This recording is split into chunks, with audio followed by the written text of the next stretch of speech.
Hello Sanjana right ఆయనతో మాట్లాడిస్తే ప్రజలకు ఏదైతే ప్రశ్నలు ఉన్నాయో ప్రజలకు ఏవైతే అనుమానాలు ఉన్నాయో వాటన్నింటినీ మనము నివృత్తి చేసే ప్రయత్నం చేద్దాం. అందులో భాగంగా మాత్రమే ఆయనతో మాట్లాడాలనుకున్నాం తప్ప ఆయనతో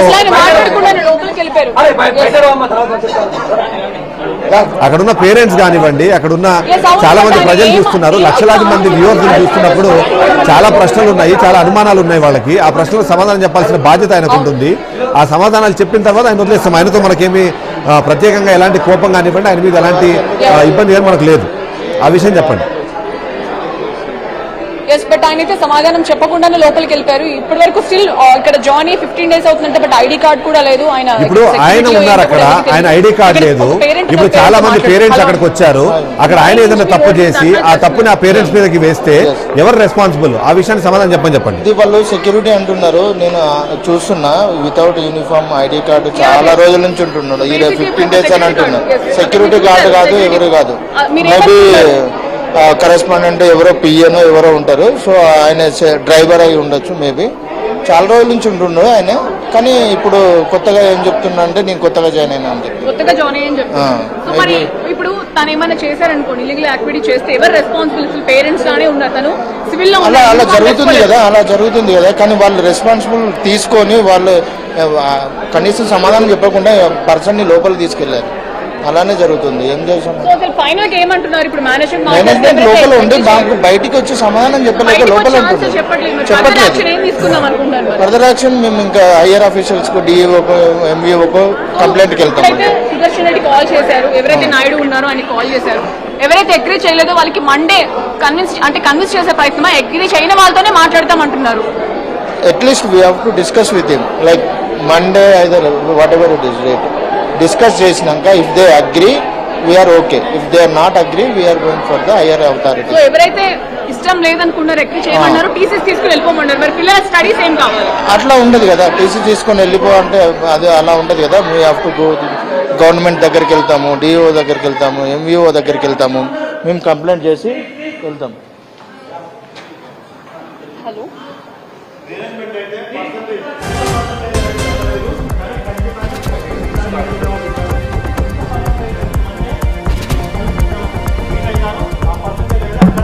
మనం కన్సల్టేషన్ లో నెగోషియేట్ చేసి బైండ్ అవుతుంది. మేనేజ్మెంట్ ఏం చెప్పారండి? అసలు మేనేజ్మెంట్ యాక్చువల్ గా తగ్గించడానికి రెడీగా ఉన్నామని చెప్పారని చెప్తున్నాను, నేను మాట్లాడలేదు.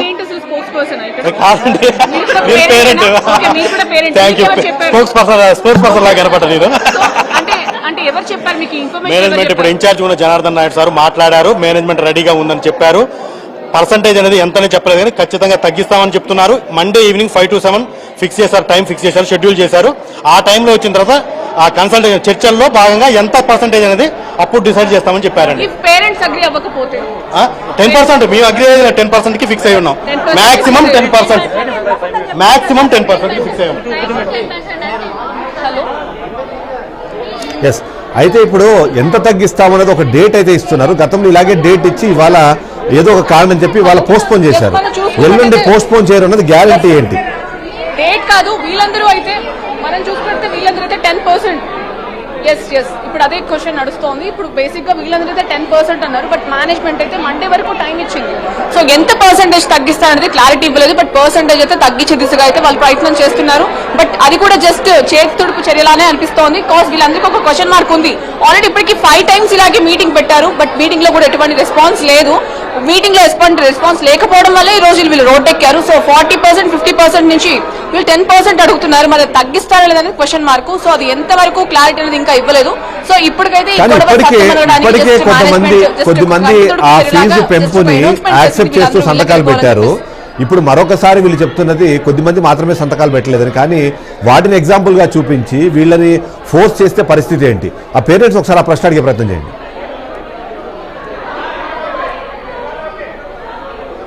సో ఈ 100% లో ఒక 10-20% మాత్రమే పెట్టారు. అది కూడా ఎందుకు, పిల్లలకి టీసీలు తీసుకుని వెళ్ళిపోండి, వాళ్ళ స్టడీస్ డిస్టర్బ్ అవుతాయి. సో ఎవరైతే వెళ్ళిపోవాలి, సో పిల్లల స్టడీస్ ఇబ్బంది అవ్వడం ఇష్టం లేక కొంతమంది సైన్ పెట్టారు. ఇప్పుడు ఎవరైతే సైన్ పెట్టలేదో ఆ సైన్ పెట్టిన వాళ్ళందరూ కూడా గత 5 times నుంచి ఇప్పుడు స్కూల్ దగ్గరకు వచ్చి ఇలా అడుగుతుంటే ప్రాపర్ రెస్పాన్స్ లేదు. వీళ్ళందరికీ ఒక పేపర్ మీద కూడా 15th రండి అని చెప్పి రాసి ఇచ్చారు. సో ఫైనల్ గా ఇప్పుడు మేనేజ్మెంట్ నుంచి ఒక ఫైనల్ డెసిషన్ వచ్చింది ఏంటంటే, సుదర్శన్ రెడ్డి గారు ఒక పేపర్ మీద కాదు, డైరెక్ట్ గా ఒక పర్సన్ కి చెప్పారంట. సో వన్ డే రోజు రండి, సో 10% ఎంత పర్సెంట్ అనేది డిసైడ్ చేయలేదు. సో మేనేజ్మెంట్ వచ్చాక మనం మాట్లాడదాం, అందరూ కలిసి పేరెంట్స్ మీటింగ్ ఏర్పాటు చేద్దామని చెప్పి అన్నారు. కానీ So, పిల్లల్ని వీళ్ళందరూ టార్గెట్ 10% చేయరు అన్న ఓకే గ్యారంటీ ఏమైనా ఉందా? ఎందుకంటే ఇప్పుడు తను చెప్పినట్టుగా ఇంతకుముందు ఒక పేరెంట్ మాట్లాడినప్పుడు ఏదైతే అడిగిన ఫీజు చెల్లించట్లేదని వాళ్ళు పక్కన నిల్చోబెట్టడము, వాళ్ళు ఇబ్బంది పెట్టే ప్రయత్నం చేసిన వాళ్ళు ఇప్పుడు వీళ్ళందరినీ ఆ పిల్లల్ని టార్గెట్ చేయాలన్న గ్యారంటీ ఏంటి?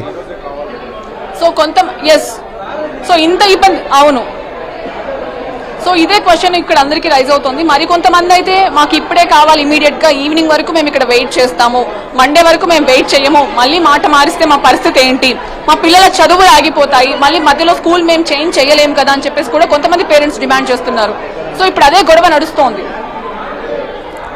రైట్, ఒక్కసారి మీరు ఆ మేనేజ్మెంట్ వాళ్ళు డైరెక్ట్ గా మనకు లైవ్ లోకి ఏమైనా వస్తారో ఒకసారి ప్రయత్నం చేయండి. ప్రయత్నం చేద్దాం. సో ఫైనల్ గా మండే ప్లీజ్ కంటిన్యూ. మేనేజ్మెంట్ వాళ్ళు అసలు బయటికి రావట్లేదండి, లోపలికి వెళ్ళిపోయారు. ఈవెన్ సెక్యూరిటీ కూడా లోపలికి పంపించట్లేదు. సో ఒక మన పేరెంట్ ఉన్నారు, మాట్లాడే ప్రయత్నం చేద్దాం.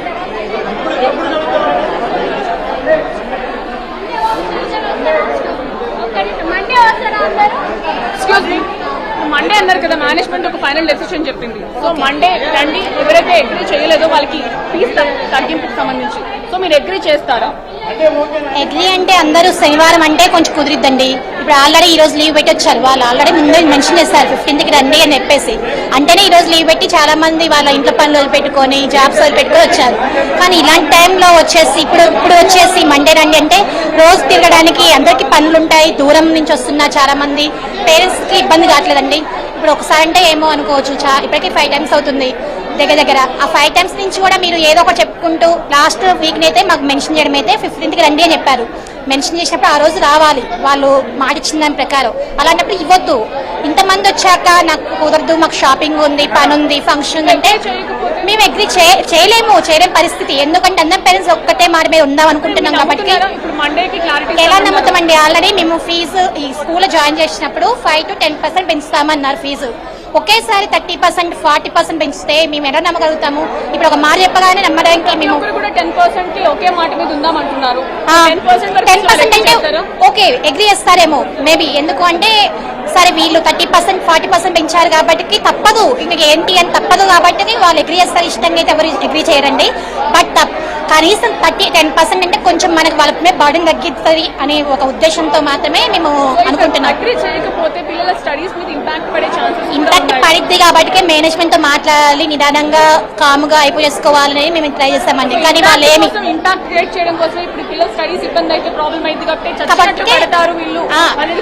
వీళ్ళకి నెగ్లిజెన్స్ ఎక్కడ వచ్చిందండి ప్రాబ్లం మేడం? మేము లాస్ట్ ఇయర్ జాయిన్ చేయించాం మా పిల్లల్ని. ఈ ఇయర్ మా రిలేషన్ ఒక బాబుని ఇట్లా జాయిన్ చేపిస్తామని చెప్పేసి వచ్చారన్నమాట. ఫీజు వచ్చేసి వాళ్ళకి ఫస్ట్ క్లాస్కి 82,000 మేము చెప్పారంట వాళ్ళకి.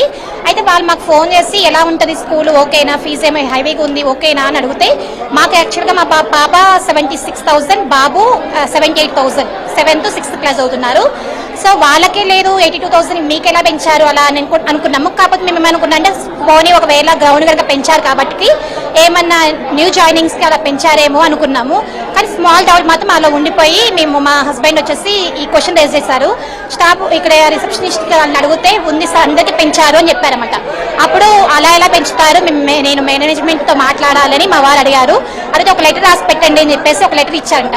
ఆ లెటర్ లో దీన్ని మెన్షన్ చేశాడు క్లియర్ గా ఏమని, ఇది ఒకేసారి మీరు ఇంత % పెంచడం కరెక్ట్ కాదు, ప్లస్ మీరు ఎలాంటి ఇన్ఫర్మేషన్ లేకుండా ఒకేసారి డిసెంబర్ లో చెప్పడం మాత్రం కరెక్ట్ కాదు. ఇది మీరు కొంతమంది పిల్లలు ఉంటారు, వాళ్ళ పేరెంట్స్ ఏంటి కొంచెం చాలా తక్కువలో ఉండి మా ఇంటి దగ్గరలో దూరంగా ఉన్న వాళ్ళు కూడా తెలిసిన వాళ్ళు కూడా 30,000, 40,000 శాలరీస్ తో ఉండే వాళ్ళు కూడా ఉన్నారు వాళ్ళ డాడీస్. అలాంటి వాళ్ళు ఇలా ఇంత ఒకేసారి ₹1,00,000 శాలరీ కట్టి 98,000 అంటే ఒకేసారి 98,000 కట్టేసి చేయాలంటే వాళ్ళ ఇద్దరు పిల్లల మీద ₹1,00,000 పడుతుంది. ఒకేసారి బర్డెన్ 30,000 to 40,000 చేంజ్ ఎక్కువ పడుతుంది కదా, అంత బర్డెన్ ఇబ్బంది అయిపోద్ది. సో మీరు ఇలా పెట్టడం కరెక్ట్ కాదు మేడం అని చెప్పేసి మెన్షన్ చేసి లెటర్ రాశారు.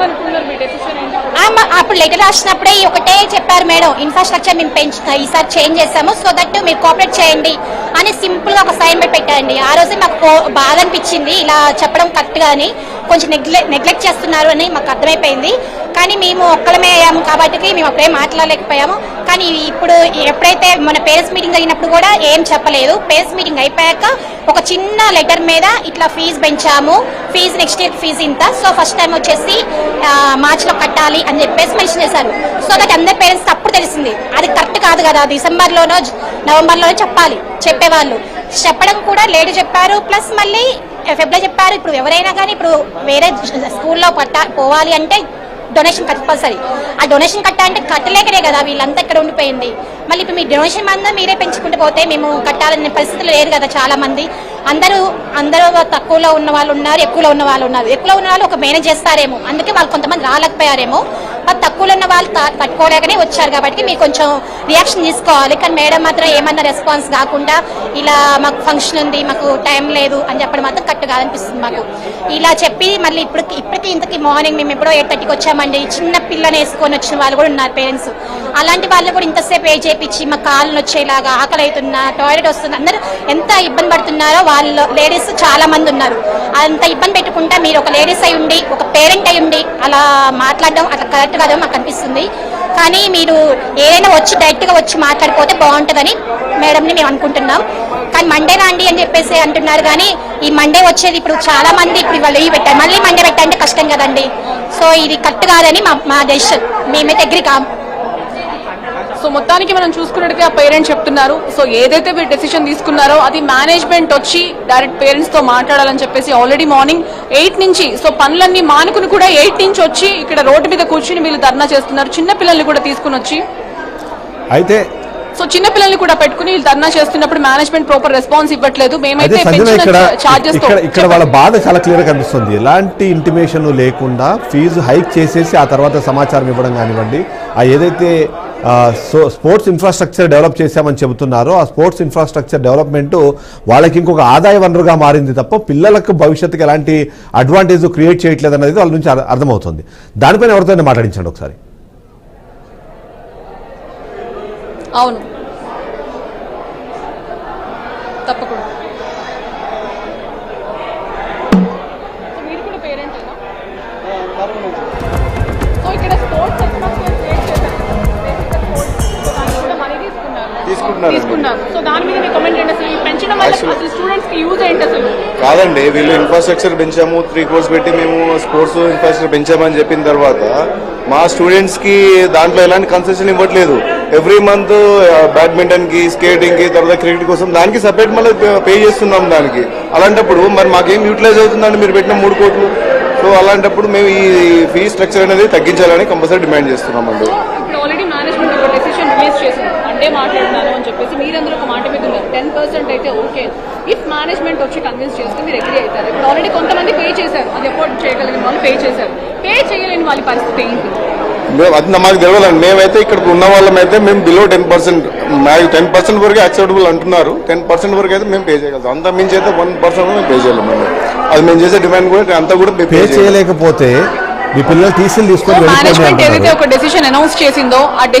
చేయలేకపోతే పిల్లలు తీసుకొని టీసీలు తీసుకొని వెళ్ళిపోండి అంటున్నారు. సో ఇప్పటికిప్పుడు మీరు కొత్త వేరే స్కూల్స్ లో, ఈ స్టాండర్డ్స్ ఉన్న స్కూల్స్ లో అడ్మిషన్ దొరికే అవకాశం ఉందా? అది ఎలాంటి టెన్షన్ క్రియేట్ చేస్తుంది అంటారు?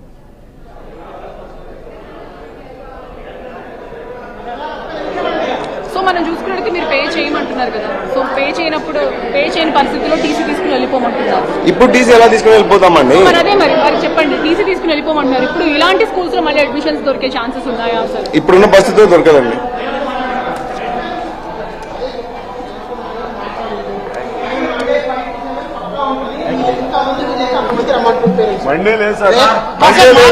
నాకు కూడా ఏం లేదు సార్, నేను పేరెంట్ని, నాకు కూడా వీలు కాదు యాక్చువల్గా. మండే ఈవినింగ్ అనుకునే వీలు, మండే మార్నింగ్ అంటే నాకు కూడా వీలు కాదు. ఓకే ఆయన సార్ వాళ్ళు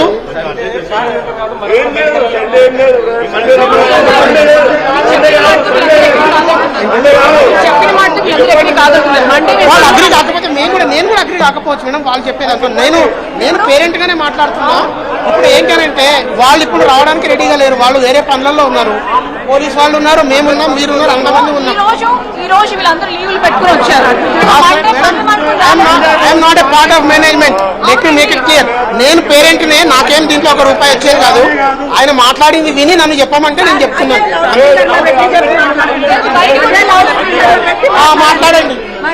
మాట్లాడండి, నాకేం అదే కావాలి. ఎందుకంటే స్పీకర్ లో మాట్లాడుతున్నాను.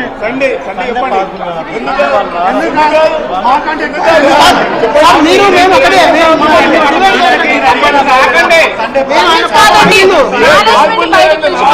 మేనేజ్మెంట్ బయటికి పిలిచి మాట్లాడండి. ఇది మీ ఒక్కరి ప్రాబ్లం కాదు. మేము మేనేజ్మెంట్ కాదు.